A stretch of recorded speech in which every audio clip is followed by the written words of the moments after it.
This year marked the 10th anniversary of a terrorist atrocity that changed the world, the coordinated attacks in America that led to the deaths of almost 3,000 people. The effects of 9/11 continue to impact lives a decade on. The Ahmadiyya Muslim Association believes there's been a rise in religious extremism in Europe since 2001. A debate on the issue called Murder in the Name of God was held at the European Parliament in Brussels. This is a message from His Holiness Hazrat Mirza Masroor Ahmad, head of the worldwide Ahmadiyya Muslim Community. And he says, "Let me first thank all of you for participating in this debate. It is taking place at a time when both religious extremism and right-wing extremism seems to hold the world to ransom, while the man in the street is too preoccupied with the struggle for existence. Although the trend of civilization is towards unity, and it is claimed that we live in a global village, mankind has never stood so disunited." The debate looked at some of the root causes of extremism, where it started, and what measures the European Parliament could take to tackle it. One thing that people should say today, and I will certainly be saying myself, is that there are no easy answers to this. There are plenty of people tackling terrorism from a security angle, but when it comes to the politics and the cultural aspect of things, it depends on each separate country within the European Union. So there are no blanket, easy solutions, but the more we talk about these issues, the more we challenge and have debate, the more successful we will be in tackling them. I think that since 9/11, the world has become less secure. I think there is more turmoil in this world. You know, after the fall of the Cold War, we thought that we were going into a peaceful world, but unfortunately that did not happen. And now we have a global society which has all kinds of issues in terms of extremism. And if we're going to bring about peace, everyone has to come together and contribute. Otherwise, we will not be able to achieve peace. 350 people from 9 countries attended the conference. They told Pukar News why an event like this was so important.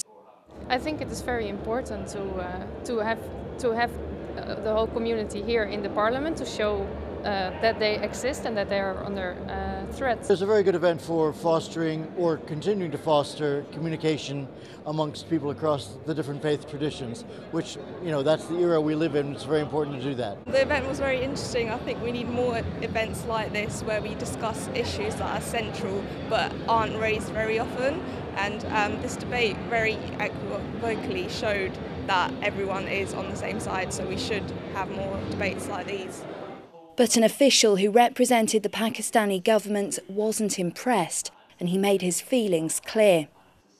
These can't vote in Pakistan. It's not based on fact. Any notion that Ahmadiyyas as community have been subject to human rights violation in Pakistan is completely devoid of facts.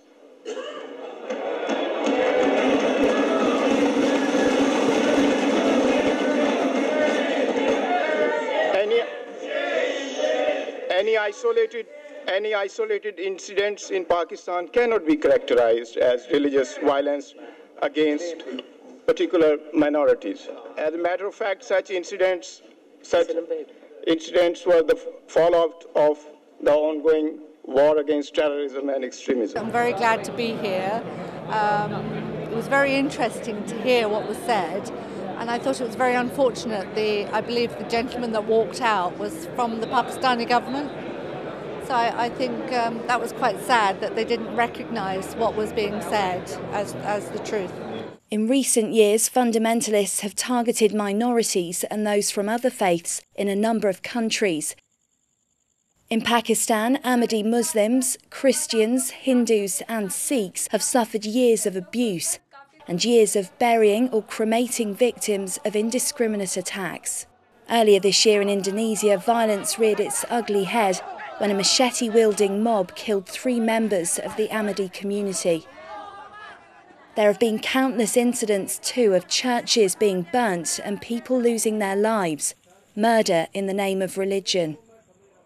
Yet the cruelty is not confined to Asia. The tragic deaths in Norway this year shows that religious ideology is being used by fanatics for their own purposes.